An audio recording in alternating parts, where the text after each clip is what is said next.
Vou mostrar pra vocês é muito sério. É um vídeo de uma época onde não havia oposição, onde não havia redes sociais. Era vídeo de uma época em que Lula era presidente, em que havia um escândalo chamado Mensalão tomando as notícias e que não havia redes sociais.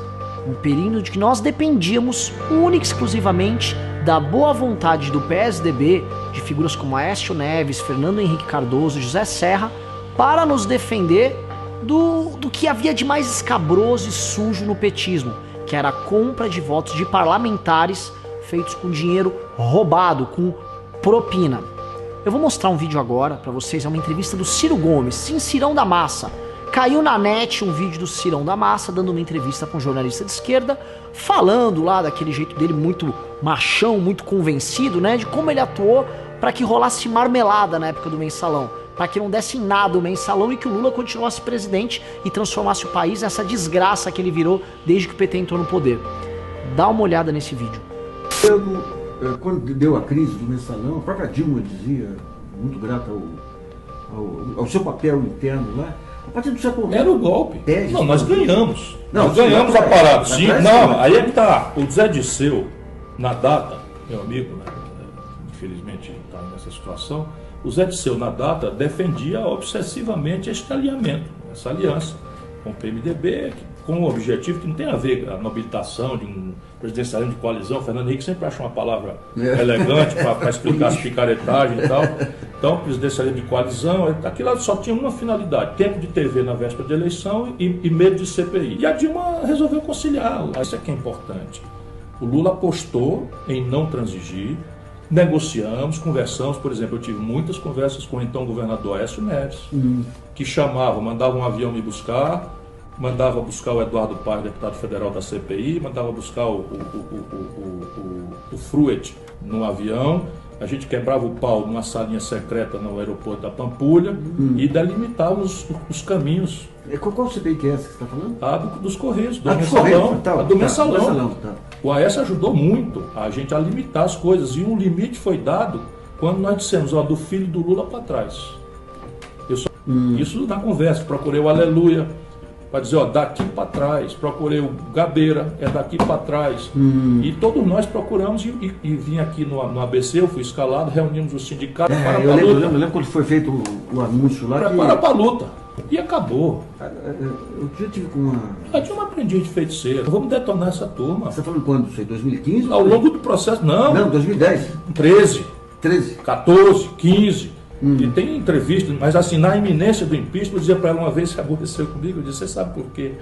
Que o elefante do circo, isso nem existe mais, o elefante do circo levanta a patinha quando a mocinha faz um sinal e bota a tromba assim para fazer qualquer coisa. Ela, estranhamente, no meio sério, diz, porque não sabe a força que tem. Assim, tá.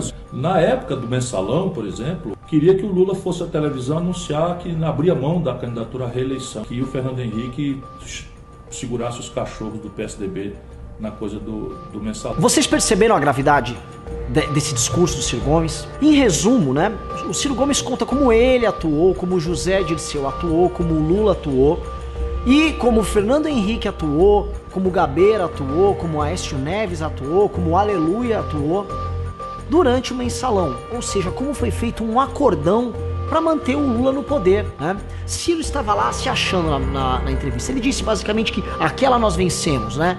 Naquela eles ganharam, e ganharam mesmo. O Lula ficou no poder, ficou impune o Mensalão. Na época havia uma base governista muito pequena para o PT. Seria mais fácil ter feito o impeachment do Lula em 2005 do que ter feito o impeachment que nós fizemos contra a Dilma em 2016. A base deles era menor, eles eram menos sólidos, ainda não tinham Bolsa Família de forma sólida, comprando votos da população mais pobre. Era um outro Brasil naquela época. Se nós tivéssemos evitado o Lula de chegar ao poder e permanecer ao poder por tanto tempo, nós não tínhamos o estrago que nós estamos vivendo hoje econômico, né? O estrago político, o estrago social. Tudo isso é culpa do senhor Fernando Henrique e do senhor Ciro Gomes, que fizeram um acordão, que é o que mostra nesse vídeo.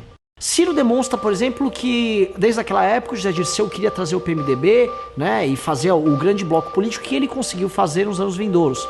Tornar o PMDB e o PT sócios nesse consórcio, que depois redundou no Petrolão e redundou posteriormente também na queda da Dilma e Michel Temer assumindo o poder agora. Outra coisa que ele demonstra, né, é que rolavam negociações com o Aécio Neves, ou seja, desde aquela época, o Aécio Neves, que foi absolutamente inútil no impeachment, mas o Aécio Neves atrapalhou o impeachment a maior parte do tempo. Ele, naquela época, utilizava jatinho, aliás, né, provavelmente usava jatinho do governo de Minas Gerais, avião ou fretado com dinheiro público, de propriedade do poder público em Minas Gerais, para trazer o Ciro Gomes, o Eduardo Paes e outras figuras que estavam negociando à época toda a descoberta de informações e o que poderia acontecer com ela durante a famosa CPI dos Correios. Qual seria o destino do Brasil?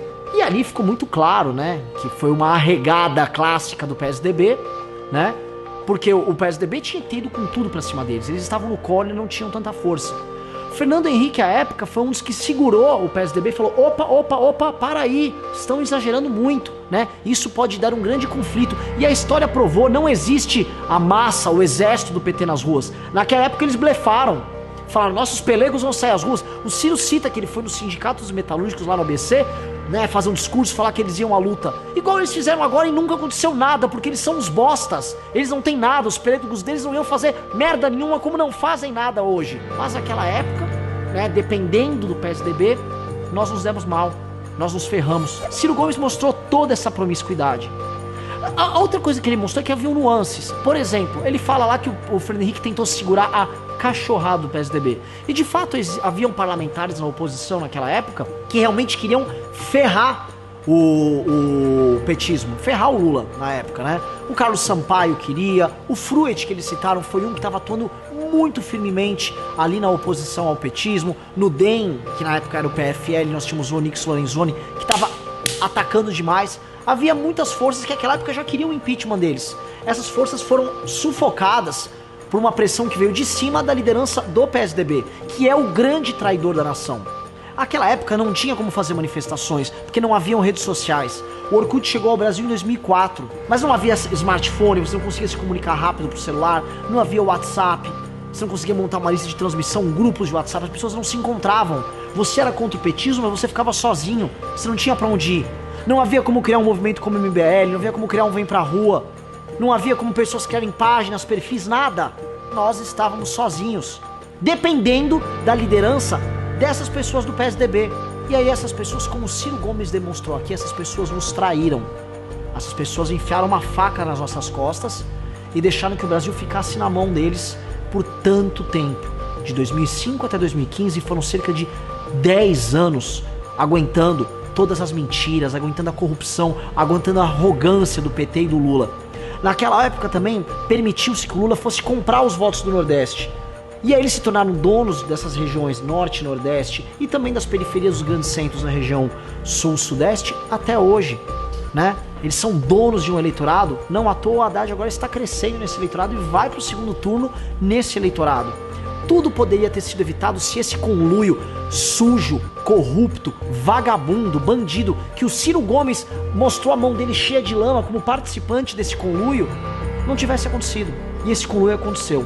Ciro Gomes prova nesse vídeo como é um homem autoritário, como é um homem sujo e como o PSDB participou de tudo isso.